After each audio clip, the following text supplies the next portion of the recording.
Aujourd'hui, je vais vous présenter comment réaliser ce type de photo, et ce, avec un simple téléphone, sans matériel professionnel et un trépied. Alors, vous allez devoir vous rendre sur le site avexasso.org, le lien est dans la description, mais sinon vous tapez carte pollution lumineuse sur Google et vous allez trouver. Une fois sur ce site, vous allez chercher la carte en cliquant sur celle-ci par exemple. Et là, ce qu'on peut voir sur cette carte, c'est que vous ne verrez que très peu d'étoiles dans les grosses villes. Donc, par exemple à Paris, impossible, au centre de Nantes, impossible. Plus vous allez vous écarter des villes, et plus vous verrez d'étoiles dans le ciel, ce qui nous intéresse pour prendre des photos du ciel. Par exemple, les hautes montagnes, c'est très bien. Le parc des Cévennes, c'est très bien aussi. Mais si vous êtes dans le vert cyan, ça peut passer aussi, ça dépend de l'orientation de votre téléphone. Si la pollution lumineuse est au sud, donc ça va complètement masquer la Voie lactée l'été, mais vous pouvez peut-être vous en tirer quand même, ça va dépendre de la situation. Là où j'ai pris ma photo, c'est sur l'île d'Ouessant, au large du Finistère. Donc là, ce qu'on peut voir, c'est que niveau pollution lumineuse, c'est parfait. Il y a vraiment zéro pollution lumineuse. On voit beaucoup d'étoiles dans le ciel, donc c'est parfait, c'est ce qui nous intéresse. Second facteur à prendre en compte, vous ne voulez pas que la pleine lune soit dans le ciel au moment où vous allez prendre vos photos, parce que vous ne verrez pas d'étoiles au moment de la pleine lune. En général, il faut qu'il n'y ait pas de lune du tout, et pour ça, il va vous falloir regarder un calendrier des lunes, et regarder bien l'heure du lever et du coucher. Soit c'est la nouvelle lune et vous avez toute la nuit pour vous, sinon après le coucher de la lune, vous pourrez observer les étoiles. Donc là par exemple, aujourd'hui la lune se couche à 23h50 environ, donc après cette heure-ci, normalement c'est bon pour prendre des photos. Ensuite, il va vous falloir une carte des prévisions des nuages. Là, je suis sur tameteo.com et vous avez d'autres sites. Vous allez choisir une nuit où le ciel sera normalement dégageux. C'est pas fiable à 100%, faut voir le soir même. Mais déjà, ça peut vous donner une idée de quand c'est bon et quand c'est pas bon. Par exemple, là, si je reste cette nuit, je sais que ça sera mort pour moi en Bretagne. Mais par exemple, si vous êtes dans le sud de la France, normalement, ça devrait être ok pour avoir sur place. Mais très important de ne pas avoir de nuages pour avoir un ciel étoilé bien dégagé. Même un poil de nuages vont refléter la pollution lumineuse des villes. Et vous allez avoir un résultat qui n'est pas celui que vous attendez. Le premier accessoire dont vous allez avoir besoin, obligatoirement, c'est un trépied. Donc vous pouvez avoir un petit trépied comme ça, compact, qui permet de gripper le téléphone et de le tenir. C'est pas le mieux niveau stabilité, mais c'est compact, ça tient dans le sac. Sinon vous avez des trépieds un petit peu plus gros. Avec celui-là, j'ai une télécommande qui permet de prendre des photos sans toucher au téléphone, ce qui est bien pour pas faire de vibrations. Vous pouvez régler la hauteur, gripper le téléphone avec le bras. C'est quand même très bien parce que ça tient quand même dans le sac. Le second accessoire dont vous pouvez avoir besoin, c'est une lampe torche frontale qui fait lumière rouge de préférence pour pas vous éblouir. Et en plus ça va permettre de faire un effet visuel sur le sol quand vous allez l'éclairer pour prendre une photo. Ensuite concernant le téléphone, donc moi j'ai un Huawei P20 Pro. Vous allez aller dans l'application photo et sélectionner la résolution maximale que vous pouvez. Également, vous allez activer la grille de composition pour vérifier que la photo est bien droite quand vous serez sur le terrain. Et vous allez ensuite passer en mode pro. Très important, il faut que votre téléphone puisse prendre des photos en format RAW, donc c'est-à-dire sans compression. Donc vérifiez que ce paramètre est bien activé. Au niveau de l'ISO, vous allez choisir quelque chose de pas trop haut, parce que plus vous mettez haut, plus il y aura de bruit sur votre image. Moi je vais mettre 1600 pour avoir assez de lumière sans avoir trop de bruit, mais si vous pouvez baisser, c'est mieux. Au niveau du temps de pause, le but ça va être de choisir un temps de pause qui va être maximal, sans pour autant avoir de filet d'étoiles, parce que la Voie lactée va bouger du point de vue de la Terre pendant votre photo. 13 ça marche bien avec mon téléphone, mais si je monte par exemple à 20 secondes, 30 secondes, je vais avoir les étoiles qui vont former des traînées, et c'est pas ce que je veux. Donc je vais laisser à 13, c'est très bien comme paramètre. Au niveau de l'exposition, je vais laisser par défaut. Et au niveau du focus, je vais passer en focus manuel. Et je vais choisir de faire l'infini. Voilà. Et une fois tous les paramètres réglés, vous allez placer votre téléphone sur votre trépied et lancer la photo. Donc ça va prendre 13 secondes dans mon cas pour prendre cette photo là. Et le but ça va être de prendre par exemple 10 photos de suite. Surtout sans bouger la caméra, avec vraiment le même cadrage strictement. Sans toucher au téléphone, en prenant un maximum, c'est assez important. Plus vous avez d'images, mieux c'est pour après le traitement et la qualité du rendu final. Si vous avez une télécommande, ça permet de prendre des photos sans bouger le téléphone, ça c'est bien. Et une fois que vous avez toutes vos photos, vous allez pouvoir passer au traitement des images. Ok, maintenant place au traitement des images. Là je suis dans le logiciel Adobe Lightroom. Le but c'est d'importer toutes les images que vous avez produites pendant cette nuit. Là j'ai des points DNG, ça pourrait être des points RAW. En tout cas c'est des fichiers bruts, c'est pas du JPEG, c'est des fichiers qui sont pas compressés, ou plutôt qui sont compressés sans perte. Donc là je vais tout importer. Ok. Et là ce qu'on peut voir, si je passe dans l'onglet développement, c'est que les premières images, j'ai essayé de cadrer le ciel parce que vous ne voyez rien avant d'attendre les 13 secondes pour la photo. Donc là j'ai fait plusieurs essais de cadrage, il va falloir garder que celles qui ont strictement le même cadre. Là j'ai changé, après j'ai pu bouger dans le cadre, donc on va éliminer les deux premières. Quoique non, on va pas éliminer la première parce qu'on va l'utiliser pour faire le premier plan.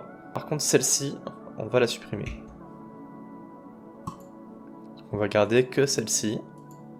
Et là on voit au fur et à mesure le ciel se déplacer dans la nuit. Et ce qui est bien c'est que là il y a zéro pollution lumineuse. On va quand même faire quelques retouches. Là ce qu'on voit sur ces images c'est que évidemment c'est très bruité. C'est normal pour une photo de nuit hein. Mais ça va. Et je suis agréablement surpris parce qu'il y a très peu de pollution lumineuse hein. C'est parfait. Ce qu'on va faire c'est qu'on va booster les contrastes pour faire ressortir les étoiles. Éventuellement ce que vous allez devoir faire c'est d'ajuster la température de la photo ou la teinte. Si notamment il y a de la pollution lumineuse, ça va peut-être permettre de diminuer l'effet qu'elle va avoir sur la photo. Là je pense que j'ai pas besoin, parce qu'il n'y en a pas en fait, hein, il n'y a pas de pollution lumineuse. Éventuellement, la photo je trouve qu'elle tire un peu vers les verts. Donc je peux mettre un petit peu plus de teinte pour avoir un effet un petit peu plus nuit, parce que c'est ce qu'on cherche. Au niveau de l'exposition, on peut la monter pour faire ressortir le ciel. On va un petit peu monter les contrastes aussi. On va monter les hautes lumières pour bien faire ressortir le ciel étoilé. Et ce qu'on va faire ensuite, ça va être de diminuer les noirs pour donner de la profondeur au ciel. Là, je le fais vite fait pour le tutoriel parce que je l'ai déjà fait avant, mais va falloir un petit peu peaufiner ces réglages-là. Et là, ça va être un petit peu au feeling, hein, ces réglages-là. Ça va vraiment énormément dépendre de votre photo et notamment de la quantité de pollution lumineuse qu'il va y avoir sur cette photo-là. Un petit peu de clarté pour la forme. Hein. On peut saturer ou désaturer l'image pour jouer sur les couleurs qu'il y a dans le ciel. Là, vu que c'est la Voie lactée côté nord, il y en a un petit peu moins, on en voit un petit peu au milieu. On va pas toucher à la vibrance. Dans la courbe des tonalités, on va mettre la courbe en S, quelque chose comme ça. Déjà, si on compare les deux images, on voit beaucoup mieux les étoiles dans la première que dans la deuxième. Au niveau du profil de correction de l'objectif, vous allez soit pouvoir trouver dans les différentes marques qui sont proposées là, votre téléphone qui est déjà dans la liste. Sinon, vous allez devoir chercher sur internet un profil de correction custom pour votre appareil. Si vous n'en trouvez pas ou si vous n'en avez pas, c'est pas grave. Hein. Celui que j'ai trouvé moi marche assez mal, donc je vais pas l'utiliser. Ce qu'il va falloir faire sinon, ça va être d'aller dans manuel et de corriger la distorsion de l'objectif pour que l'image soit le plus plate possible, pour ensuite pouvoir bien aligner les images. De mémoire, j'étais sur du plus 14. Mais je mettrai un edit si c'est pas ça. Ça va être un paramètre à tester sur votre téléphone parce que ça dépend de votre objectif. Donc vous allez devoir régler vous-même selon le téléphone que vous avez, selon l'objectif que vous avez. Et il va falloir trouver en fait le paramètre qui va le mieux mettre à plat vos photos pour qu'elles soient bien alignées. Et vous allez comprendre par la suite ce que ça va faire si c'est pas le cas. Et je vais aussi rajouter un détail au montage que j'ai oublié pendant le tournage de la vidéo. Il faut que vous corrigez le vignettage, parce que quand vous prenez des photos en RAW, vous avez les défauts de l'objectif qui sont très apparents sur la photo. Par exemple, là, les bords de l'image sont beaucoup plus sombres que le milieu, et il va falloir corriger ça avec le paramètre de correction du vignettage. Et on va venir bouger ce curseur de sorte à corriger le vignettage, pour essayer de rendre l'image la plus uniforme possible. Donc si je vais trop loin, eh bien, ça crée même des défauts sur les coins. Là on va essayer de plutôt mettre quelque chose comme 70. Et le milieu, ça va rendre le milieu plus lumineux ou moins lumineux. Donc dans l'optique de corriger les bords plus sombres, on va venir le baisser. Et comme j'ai oublié de le faire pendant le tournage de la vidéo, vous allez voir que les images dans Photoshop sont un peu pourries, mais ça change rien à la suite. Et par la suite, ce que vous allez faire, c'est prendre l'image que vous avez éditée, vous allez faire clic droit, paramètres de développement, copier les paramètres, vous allez tout sélectionner, cliquez sur copier, et vous allez appliquer ces paramètres à toutes les autres photos que vous avez prises. Donc, paramètres de développement, coller les paramètres, et tac, ça va appliquer normalement tous les paramètres aux autres photos, pour pas tout refaire à la main, ce serait beaucoup trop long. Et la dernière photo, on va pas l'éditer, ça va servir à faire le premier plan pour la tente. Et là, on va se servir sur cette photo-là du premier plan avec l'herbe. Ce que vous allez devoir faire après, c'est prendre toutes vos photos, clic droit, exporter, et vous allez exporter au format DNG, c'est assez important, pour pas perdre en qualité. Vous voulez exporter en format sans compression, en tout cas sans perte. Là, j'ai exporté sur mon bureau. Donc là, exportation de 10 fichiers, on voit dans le coin en haut à gauche que c'est en cours, ça peut prendre un petit peu de temps selon le nombre d'images que vous avez et votre ordinateur. Et une fois fait, vous allez vérifier dans le dossier que vous avez bien toutes vos images, vous l'avez demandé. Ensuite, ça va se jouer dans Photoshop. Tout d'abord, on va importer toutes les images. Vous allez ouvrir la première. Ce qu'il va falloir faire ensuite, c'est d'importer les calques un par un dans le projet et ça va être un petit peu long. Allez, on se lance.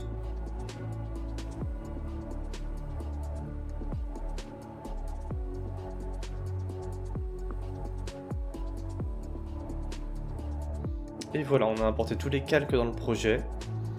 Ce qu'on va faire, c'est on va pixeliser l'image qu'on a importée en premier en faisant clic droit, convertir en objet dynamique et ensuite pixeliser le calque. Et ce qu'il va falloir faire, c'est aligner pour que les étoiles soient vraiment bien alignées. Là, comme on peut voir, les images ne sont pas au même endroit.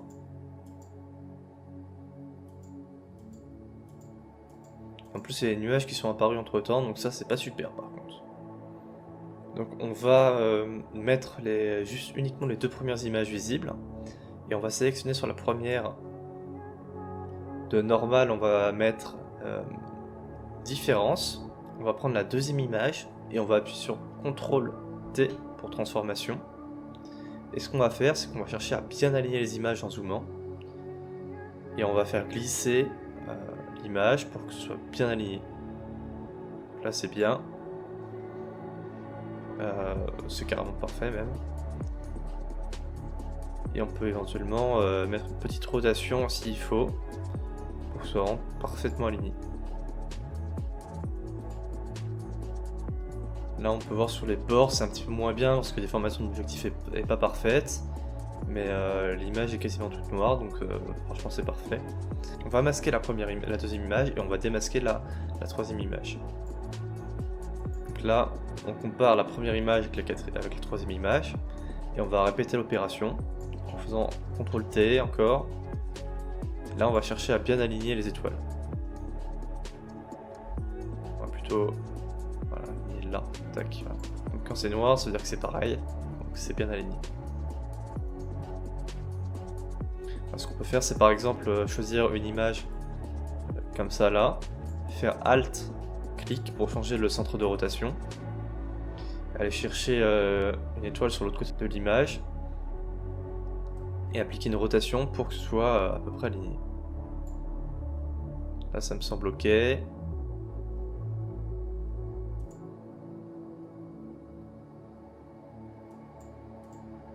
On va faire ça avec la quatrième image.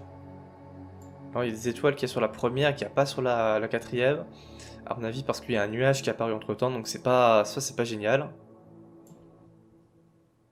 C'est ce qu'on voulait pas. Alors, on va bien aligner ces images-là, ces étoiles-là. Là, on voit que c'est pas parfait sur les bords. Soit parce que j'ai mal aligné au milieu, soit parce que la déformation de l'objectif que j'ai appliqué dans iTop Lightroom était pas parfaite. Donc ce qu'on va pouvoir faire, c'est aller dans édition, transformation, et on va faire déformation. Et ce qu'on va faire, c'est qu'on va aller jouer sur les coins pour quand même aligner au mieux qu'on peut. Là c'est un petit peu mieux. Là c'est un petit peu mieux. Et là, je peux laisser comme ça, remarque, ça c'est pas mal là, de ce côté-là. On valide. On clique sur l'œil ici, on prend la prochaine image et on va faire pareil.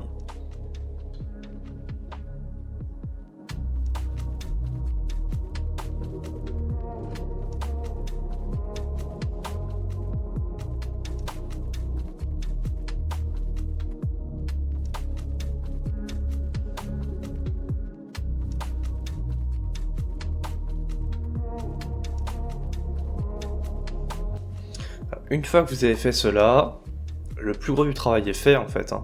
Vous allez réafficher toutes les images que vous avez rendues invisibles. Et la première, vous allez repasser de différence à normal.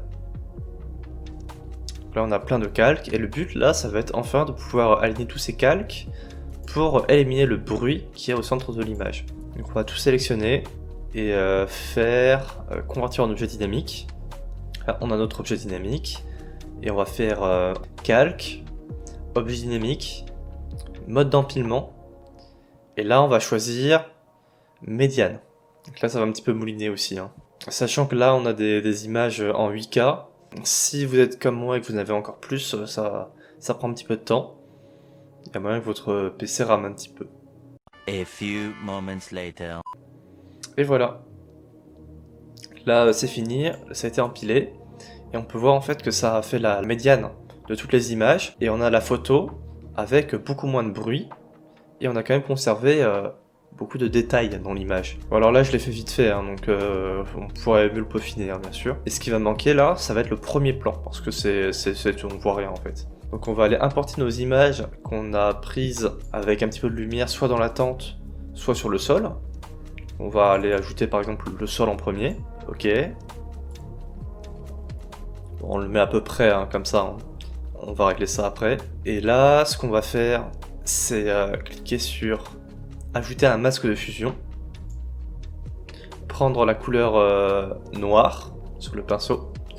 On va prendre l'outil pinceau, on va plutôt prendre dureté 100%. On va prendre une épaisseur relativement grande. Et là, on va prendre du noir, pas du blanc. Et on va aller effacer le ciel parce que ça on n'en veut pas, on veut garder celui qu'on vient de créer. Et nous, on veut juste la tente éventuellement et surtout le sol. Donc on va aller faire ça, on va un petit peu réduire le rayon. On va aller garder uniquement le sol pour apporter la profondeur à la photo. Et puis après, graduellement, on va pouvoir diminuer la taille du pinceau. Là, je vais faire ça un petit peu vite fait, mais prenez votre temps. Et ensuite pour la jonction, si vous avez une image qui est très nette, vous n'êtes pas obligé de le faire, vous pouvez juste détourer comme ça. Et pour la jonction, ce que je vais faire, c'est prendre une épaisseur encore un petit peu plus faible, et je vais beaucoup diminuer la dureté. Allez, voyons voir comme ça. J'ai mis 27%, bon, ça c'est ajusté. Et on va aller détourer comme ça pour avoir un effet un petit peu plus soft, pour pas qu'il y ait de coupure nette. Comme ça, la tente va mieux se fondre dans l'image.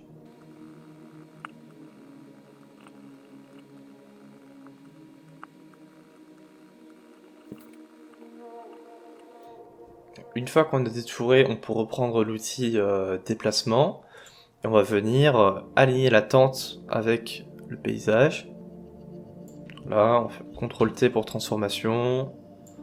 Appliquer une petite rotation parce que le cadre n'était pas le même. Et là, j'ai fait l'erreur de ne pas avoir le même cadre sur la photo de premier plan. Et ça, on va venir le corriger en faisant un dégradé du rouge vers le noir sur cette photo-là. Donc encore une fois, on sélectionne bien le calque de fusion. On prend notre pinceau. On va prendre un pinceau encore plus grand. Dureté, on va prendre allez, 1%. On va voir ce que ça fait. Voilà, on a quelque chose de plutôt pas mal. Donc ça, après... c'est à vous d'ajuster selon la luminosité de votre image. Voilà. Bon là c'est un petit peu marqué encore, mais bon, c'est déjà mieux. Et la tente, j'aime pas trop comme ça, vous pouvez laisser. Mais j'ai plutôt incorporé l'image de la tente où il y avait la lumière dedans pour donner vraiment du contraste. Donc on va cette fois-ci importer et incorporer l'image avec la tente qui était rouge. Recadrer très vite, tac. Tente à peu près comme ça, oui. Et là on va faire exactement la même opération, c'est-à-dire qu'on va choisir un masque de fusion, prendre le pinceau, et on va prendre dureté 100%, effacer le ciel. L'herbe on n'en veut pas parce qu'on va garder celle de la précédente image. Et encore une fois là on va faire la même chose.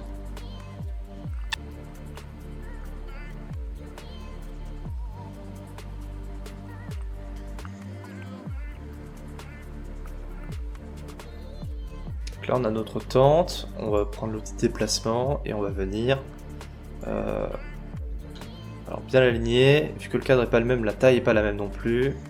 Vous allez devoir faire shift clic pour conserver la proportion et venir remettre à l'échelle. Donc si vous avez gardé tout le temps le même cadre comme j'ai dit normalement au début de la vidéo, vous n'avez pas besoin de recadrer la tente, hein. Elle a ajusté un petit peu le masque de fusion parce que là je vois qu'il y a des choses qui vont pas. Et voilà, donc là on a notre photo, elle est presque finie. Je trouve que les rouges ici sont un petit peu trop rouges, donc on va pouvoir aller corriger ça dans Lightroom. Alors là j'ai fait ça vite fait, hein, donc c'est un petit peu de piètre qualité, mais on peut beaucoup améliorer, et déjà avec un téléphone on a un résultat déjà qui est déjà potable. Ce qu'on va faire c'est qu'on va exporter la photo, enregistrer sous, et là on va aller choisir TIFF plutôt que JPEG, parce qu'il y a, si je dis pas de bêtises, il n'y a pas de compression dans le format TIFF.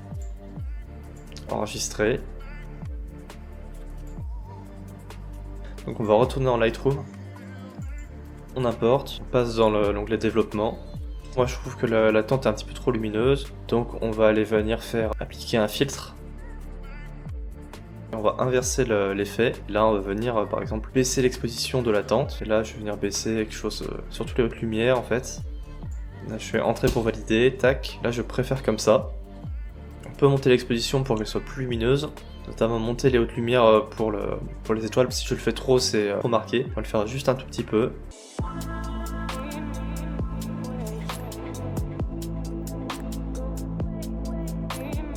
Donc là, bien sûr, j'ai fait ça un petit peu à l'arrache, hein, donc le résultat n'est pas le même que de la photo finale. Le plus important, c'est vraiment de prendre un maximum de photos pour pouvoir après mieux les traiter, de bien les aligner et de les superposer ensuite pour éliminer le bruit. J'espère que vous avez apprécié la vidéo. Et si c'est le cas, n'hésitez pas à vous abonner à la chaîne ou alors à me suivre sur Instagram. Tous les liens sont bien entendu dans la description.